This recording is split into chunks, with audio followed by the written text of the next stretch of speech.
Bumble is back, both as our podcast sponsor and to help you find love. Honestly, dating can feel intimidating, but Bumble is definitely making it easier. Sometimes all you need is a different perspective or a little bit of guidance, which is exactly why Bumble has launched its new coaching hub. This update offers support and tips from experts, and my friends are loving it so far. For the love of love, give Bumble another shot. Hi, everyone. Welcome to Mini Scroll, the daily internet culture podcast bringing you the biggest stories from social media, the creator economy, and the digital space every Monday through Thursday and sometimes Fridays. I'm your host, Lauren Meisner, the founder of the youth digital media brand, Centennial World. Welcome back to Mini Scroll, everyone.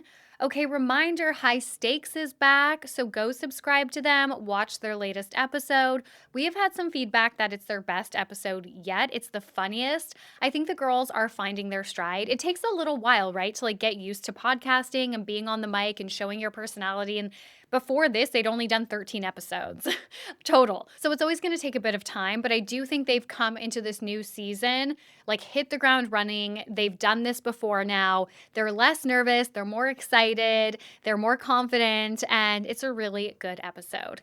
Also, I forgot to share last week that I am in the Molly May Behind It All season 2 trailer, the official Prime Video trailer.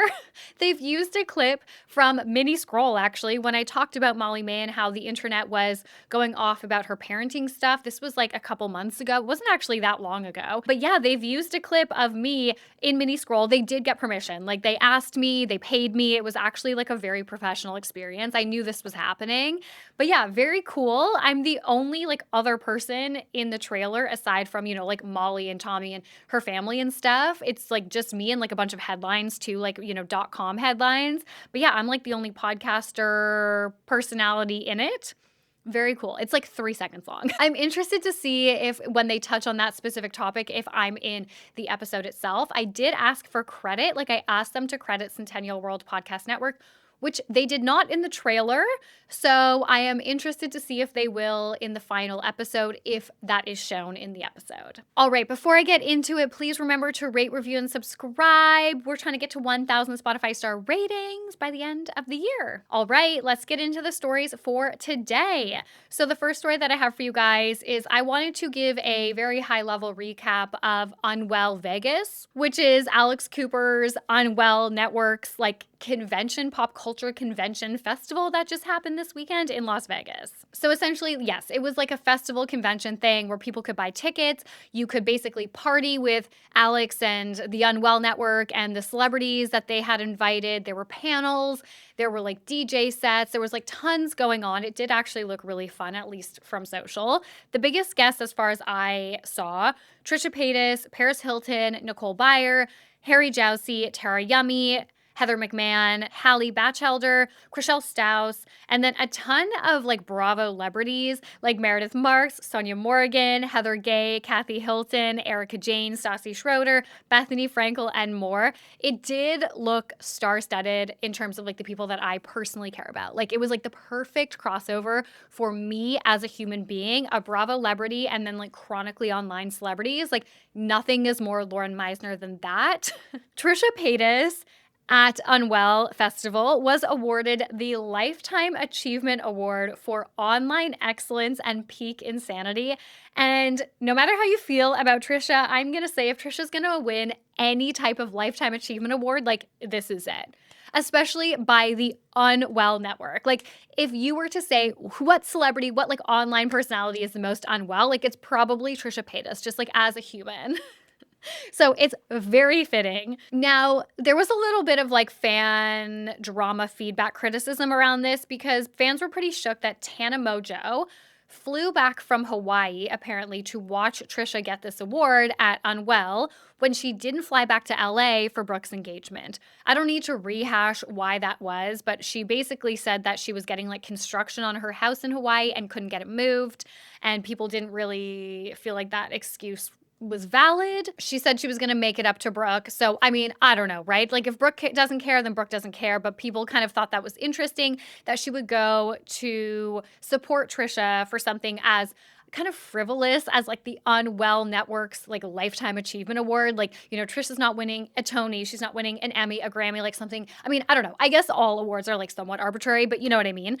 People were like, okay, that's kind of weird. Also, side note, speaking of Trisha Paytas, she has announced that she is doing a Broadway run in Beetlejuice as Maxine Dean in November. So Trisha's like officially going to Broadway. She went to Broadway for one night where she was herself, but now she's gonna like actually perform in Broadway, which is very cool for her. So yes, Unwell, the festival, it looked pretty wild. Like I said, it was just like pop culture parties, DJs, comedy shows, live podcasts, panels. It did look like something I would have loved to be at personally. I also did want to point this out because it's making the rounds on TikTok now off the back of Unwell Festival, but it happened last month. So JoJo Siwa spoke out on the podcast Radio Andy last month about how she was unhappy with how Alex Cooper treated her during her Call Her Daddy interview last year. Alex, like, and this might not be fair of me to say because she might have a different opinion on this, but I can use my better judgment, and like the conversation felt very like she questioned a lot of things about me, right? And was like, how does this make sense? How does that make sense? I fear that's just what an interview is.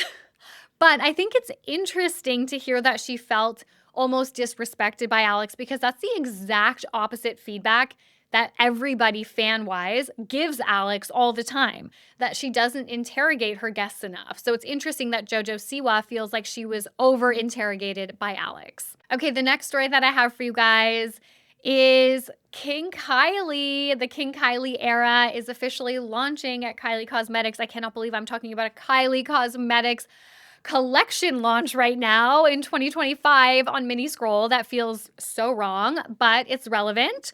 We are really living for the 2016 nostalgia because King Kylie is back, at least in the form of makeup.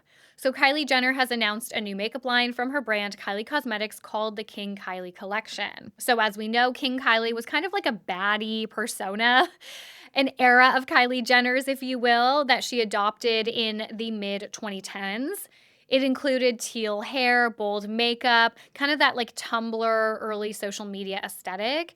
And it was also really tied to the early days of Kylie Cosmetics, when her brand was more closely aligned with her personal style, that like edgy glam era, and she was so huge on Snapchat. King Kylie is considered the most relevant era of Kylie Jenner's career, and she has tried to do revivals here and there, but now it seems amid the booming 2016 nostalgia online that we're seeing everywhere on TikTok, she's decided to properly harness it with a new line. Now, the makeup collection's packaging is the star of this line. It features old Snapchat photos of Kylie and memes that internet users created from the King Kylie era, which is really funny and relevant, and I love that she's leaning into that. In the promo, Kylie is wearing a 2011 Roberto Cavalli snakeskin set, and it actually shows her getting arrested for being, quote, the baddest bitch on earth and slaying 24/7. Now, a lot of users have found this marketing specifically to be a questionable decision given the Kardashians' history of blackfishing and the disproportionate incarceration of Black, Brown, and Latin communities in the US. Users actually had similar sentiment toward Tana Mojo's Tarte collab marketing, which also saw her getting arrested. And I actually don't think that I touched on this when I talked about the Tarte collab with Tana. Given Tana's Tarte collab launched basically at the start of ICE's like mass raids across the US, some fans thought that it was an inappropriate time to release a marketing campaign like this. Now, campaign aside, back to King Kylie, the fact that she's launched a collection like this literally in the exact moment of the 2016 nostalgia revival is very on the pulse for Kylie because literally for years, Kylie Cosmetics has followed trends, not set them, which is really not how the brand started. And when I say followed them, I mean sometimes like years too late. Like she was launching liquid blushes 10 trend cycles behind Rhode, Rare Beauty, like all the major celebrity beauty brands. I think that's a huge reason why Kylie Cosmetics has fallen off. I mean, aside from the actual association with the Kardashians and Kylie's name in general, I think if she had maybe named it something else, it could have had a bit more longevity. But a huge reason of why Kylie Kylie Cosmetics has lost a lot of its relevancy is because they just like don't stay up to date. Like 2-3 years later, Kylie Cosmetics is coming out with the products, like the clean girl products that everybody was launching 5 years ago when we were all clean girl, you know? So the fact that she could get this together so quickly to specifically tap into this like nostalgic moment that is happening in this exact moment in time is actually impressive for the brand itself. Okay, the last story that I have for you guys is I need to talk about the couple who traveled to Canada and didn't realize it's not the US. So, an American couple on TikTok is going viral for traveling to Canada on a vacation. Specifically, I think they went to Montreal, and they made a video talking about how the wife didn't realize that Canada was a different country to the US until they missed their flight because it was an international flight and they didn't get to the gate early enough. So we just landed in Canada, and I just want to tell you guys a few things that I've seen thus far in Canada, or experiences around Canada. First and foremost, I did not know that this was an international flight until I missed my flight today. They literally closed the boarding an hour prior to the flight, which was so dumb. In the video, she also named some stuff that was different about Canada, like the fact that we use kilometers instead of miles, and that everything is both in English and French. We do have 2 official languages. Everything is both in English and French. A cereal box, both English, French. A sign, a road sign, English, French. All of it. Especially if you're in Montreal. Like, you're lucky you're actually getting English in Montreal. So they got so much backlash that they turned the comments off and made a follow-up video. But instead of being like, oh, joking, or like, sorry, or like, whatever, I don't know, people kind of thought that maybe they were joking. They basically doubled down on the fact that it's fine, that she didn't know Canada is a completely different country from the United States, and said, what do you expect us to do? Like, research where we're traveling? Like, that's basically what they said. Obviously, my baby here didn't know that Canada wasn't part of the U.S., and that's fine. You know, we've been in the United States for a very long time, and coming to a whole different country was very different, and we've seen a lot of differences being in America and also being here. So we weren't trying to bash Canada in the first place. Obviously, we're not about to go type in, oh, let me search up some facts about Canada. I go search up, oh, what's the metric system? Or do they have a Walgreens? Or do they have, no. So when I'm searching up, oh, what's the nearest like drugstore? And Walgreens is not popping up, or CVS is, which are the ones that I know. You guys should understand, like, oh, okay. What's interesting about this TikTok is it's gone beyond Canadian algorithms and US algorithms, and the rest of the world is now seeing this TikTok and questioning A, if it's propaganda, since obviously there were a lot of threats from the Trump administration at the start of the year about the US forcibly annexing Canada. And there are also questions about if this is rage bait. However, if you look at any of the commentary videos and the comment sections of those commentary videos about this particular moment, you will see thousands of Canadians with whom I agree with who believe, no, like this is actually just how a lot of the United States looks at Canada. It's just like their irrelevant little sister. I don't think it's propaganda. I don't think it's rage bait. I think it's real. I think they genuinely did not know that Canada is a different country. They didn't realize we would have our own government, our own currency, our own languages. They didn't realize any of that. I do truly believe that. And there is one comment that's going super viral. Like I said, they turned off the comment section, but before they did that, someone had screenshotted this comment exchange. So someone wrote, "Are the schools closed in the United States?" And then the couple responded, "You thought you ate? The US doesn't teach about Canada, sweetie." And then the person responded, "That is very clear." So in the comment section of other videos about this particular couple, people are just putting that screenshot. It's become like a meme in and of itself. It's like taken on a life of its own, that comment exchange. Anyways, that's it for me to scroll today, guys. Thank you so much for listening. I love you guys. Please rate, review, and subscribe. Please Spotify star rate us. And I will talk to you guys tomorrow. Bye.